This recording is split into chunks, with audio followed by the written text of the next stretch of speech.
She was actually for me when she came. No, I was wasn't like, for me. you were for me. I was like, you like that. Exactly. Do you know she made me come for midweek service?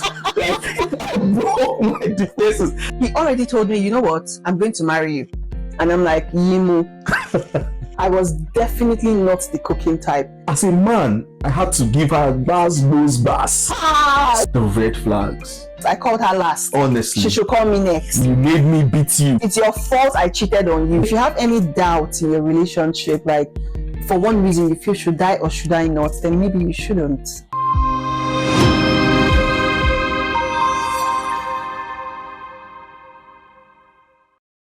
Hey guys, it's your girl Nancy Olu Abam, and welcome back to Sit with Nancy.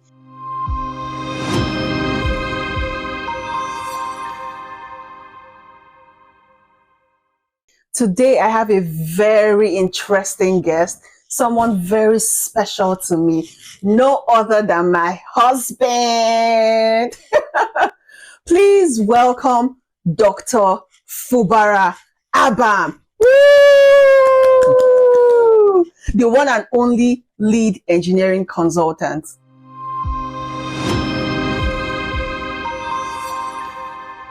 Hi, baby. Hi. Thank you for coming on Sit with Nancy. Thank you for having me. For the second time.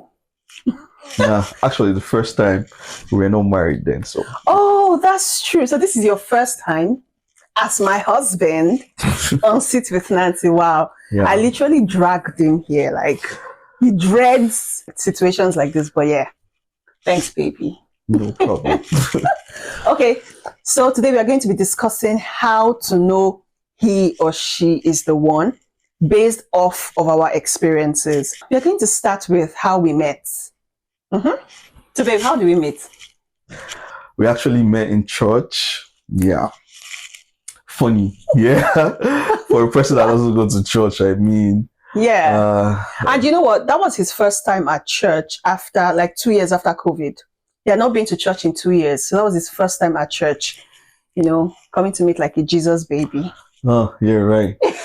Anyways, yeah, we met in church, and it was quite, unorthodox the way I approached her. I actually had to stand up as a first timer. That was humiliating, but I needed her attention. You definitely got my attention. Yeah. So yada yada yada. Afterwards, we sparked a conversation, and I just randomly went to her and I told her, sorry, I didn't get to see the pastor today. Which, by the way, is Pastor Kingsley Okonkwo, the best and only relationship expert. Yeah, very nice, lovely guy. Yeah, so he came to see Pastor Kingsley and then he met his wife. Yeah. Before you knew it, there was just this sharp, chemistry when she spoke, and she said she was from Rivers State as well. What happened was he told me his name, which is Fubara, and I'm like, wait, that's a Rivers State name. And then I'm like, wow, I'm also from Rivers State, so that was like an easy connection. Yeah. Our very first conversation lasted for 2 hours. 2 good hours. Like, what were we even talking about? I don't even know. We were just talking. We were just talking and flowing. And you know what? At first, I thought he was faking this accent because I'm like, come on, all these Lagos boys. But he was very consistent for 2 hours. Really? And you were challenging me. Yeah. I was? Yeah, you were. Let's get into it and just forget about all this, our meeting and everything. But it's quite important to know how you meet the person. And from those few seconds, you would know. Believe me, there's this feeling that is inherent. Yeah, you're just going to get that feeling. I know if you're the one. Yeah. Yeah. It doesn't lie. The guts is intrinsic. It won't fail. It is. And I mean, I feel like your first conversations as well would matter to know if you're looking for something to talk about or if the conversation just flows naturally. Like with us, even if we were talking about the same thing for the 15th time, it would seem interesting in a different way and we would laugh about it in a different way. Yeah. And we didn't even talk about our first date, which was very funny. So on our first date, we met at this restaurant where we had chicken wings and cocktail. And he was expecting, oh, this high class babe, this one. And I came And we had such a good time. We had such a great conversation that I ended up eating my chicken wings and his chicken wings. And I ordered for a second glass of cocktail. And it's like I just felt comfortable. The thing is, I don't even know how to form. If I want to form, I'll Forget that thing, baby. She was actually for me when she came. No, I wasn't was like, forming. You were for me. I was didn't like, know you like that. Exactly. So I didn't blame you. I just had to make her relax and everything. Yeah. You know, that first impression stuff, you know. Mhm. So I had to get her in the mood and you're safe and everything. It definitely and then felt like home. she felt comfortable, you know. We started sparking with the camaraderie, you know, we're friends then. Ooh, from that moment. Please.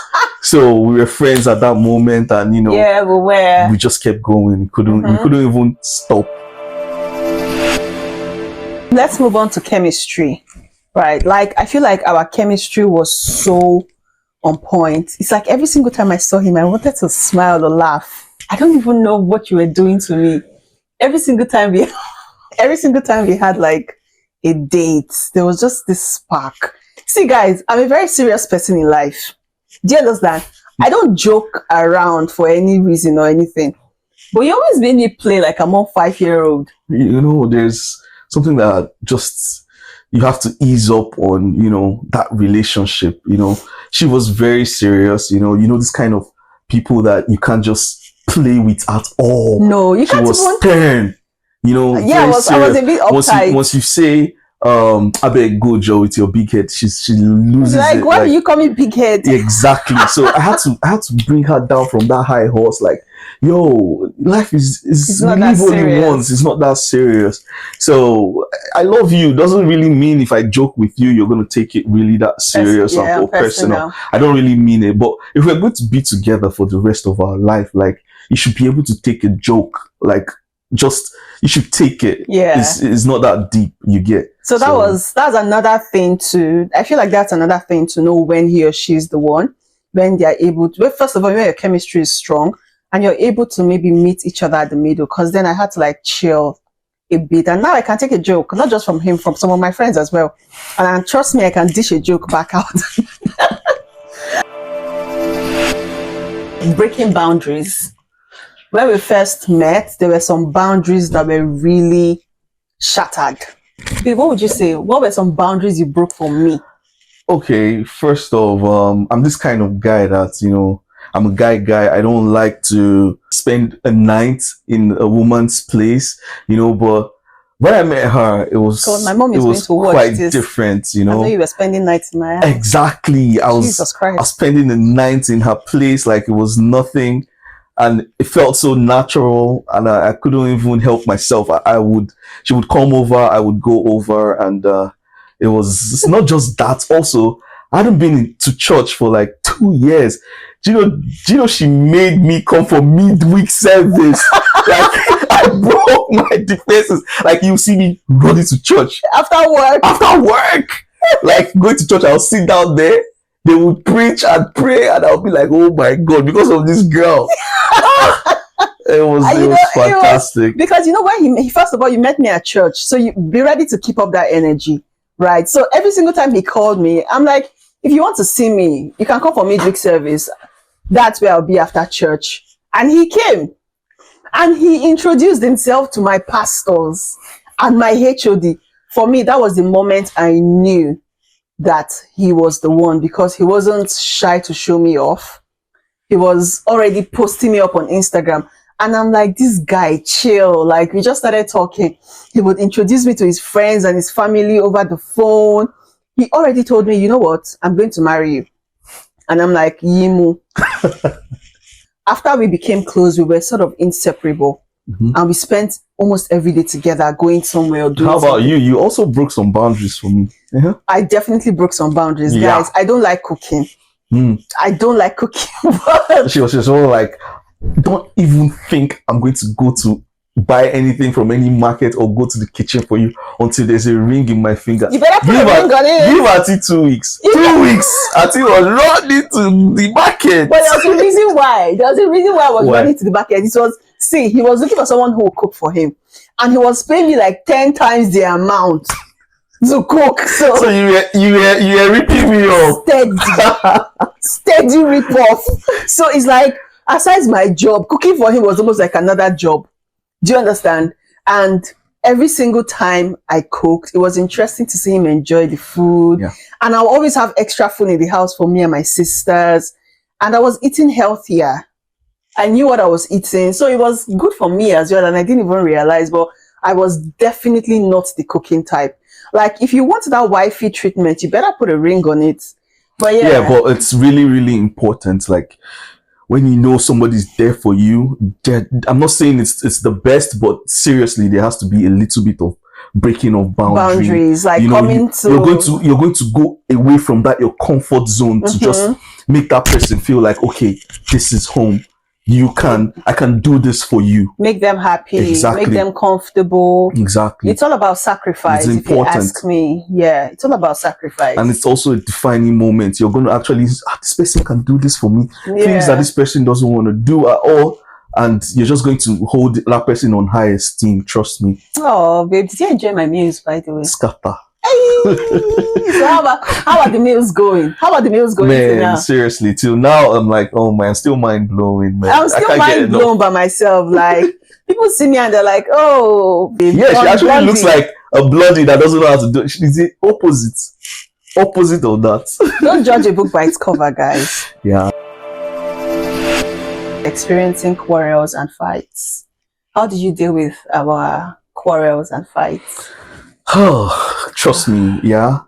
Before you actually get to say this is the person, you must experience that fight that is high up there, that high level of anger. You really want to know the threshold. You really want to know how this person can get pissed and how they calm down towards you. It's very, very important. Like, imperative. You must know.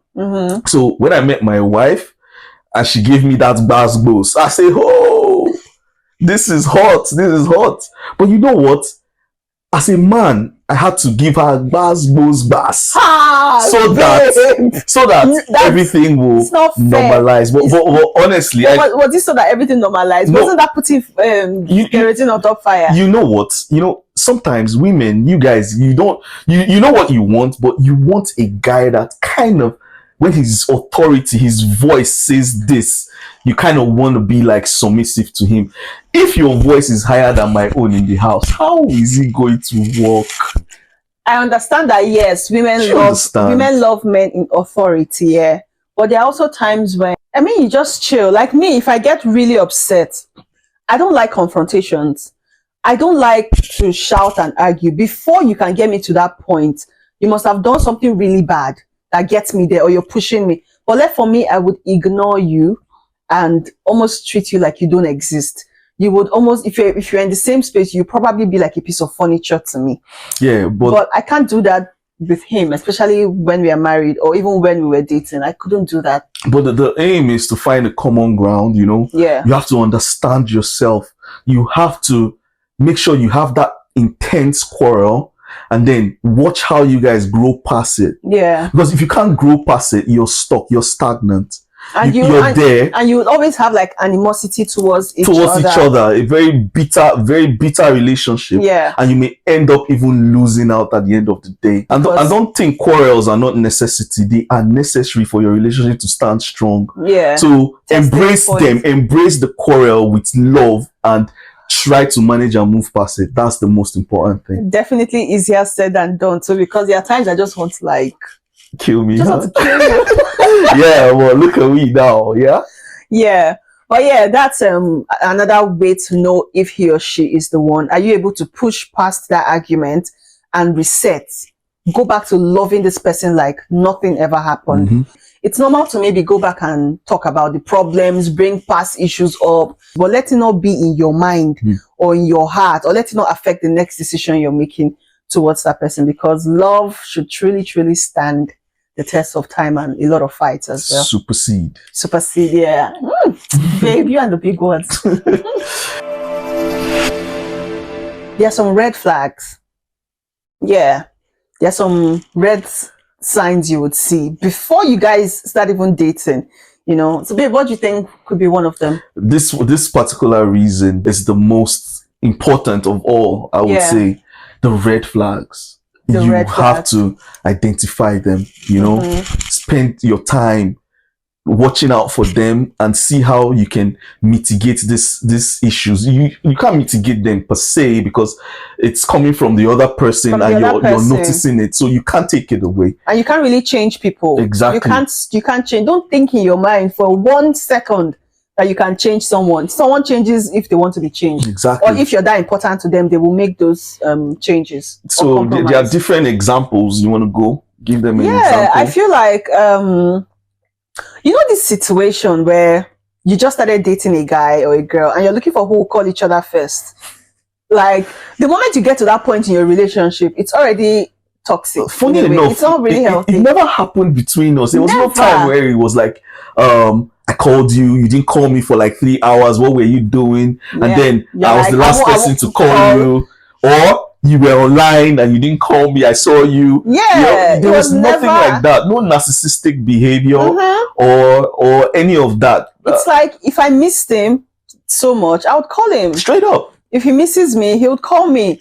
We never for one reason thought, oh, I called her first, I called her last. Honestly. She should call me next. No gimmicks. No, it was never like that because it's already such an unhealthy space if you're doing that. Also gaslighting, you know? Yeah. Some people actually do that's that. A good one. Yeah. Gaslighting is very, very bad. And you need to watch out for people like that because they're manipulators. They are the ones that will do you the bad thing, you know. They'll make you feel like and then something is wrong with you. And make you feel like there's something wrong with you. And make you feel like it's your fault. You made me beat you because you did what you expected a beating from me. Yeah, come on, like no. it's your fault I cheated on you. Exactly. It's your fault I beat you up. That's gaslighting and that's manipulation. And guys, please. And then you find yourself apologizing and begging for something someone else did to you. So if you're ever in this situation where you're being gaslighted or you're thinking of if the person should call me first or I should call that person first, it's already an unhealthy and a toxic relationship. And I don't think you should move forward with it. Doubts. You never have doubts about this person. I never had doubts for 1 day, 1 second. Did you have any doubts? At all.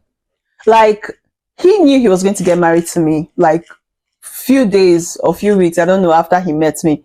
I wasn't even sure what our relationship was going to be. I was trying to define it, but I still felt so safe and secure with him that I knew I could marry him. I knew I could have children after his kind and be completely okay with it. So if you have any doubt in your relationship, like for one reason you feel should I or should I not, then maybe you shouldn't.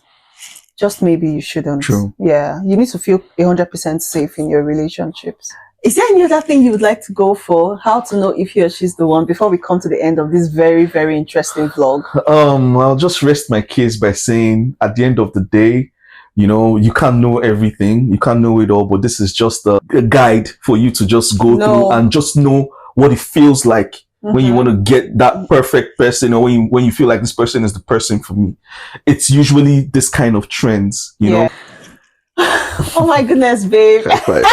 You came on City Dancing again. When next are we going to see you? You're not going to see me again in a while. Yeah. I mean, come on. They might just end up really loving you and asking for Dr. Abba. This is really fun, you know. Doing it now is fun. I really take pride in joining you and doing thanks, this, you know. babe. It's quite elevating. But yeah, I'm so happy you came. No problem. You always have like very great insights. Yeah. No problem. I don't even want to end the video. It's because you want to go and watch football, Abby. I mean, a guy gotta do what a guy gotta do. A guy gotta do what a guy. All right. All right, guys. Thank you so much for sitting with Nancy. Thank you so much, baby. Dr. Fubara Abam. And please do not forget to like, share, subscribe. And I really hope you're enjoying it. If there are more videos you would like to see on Sit with Nancy, please tell me down in the comment section. And please keep in touch. I'll see you next week. Bye, guys. Adios.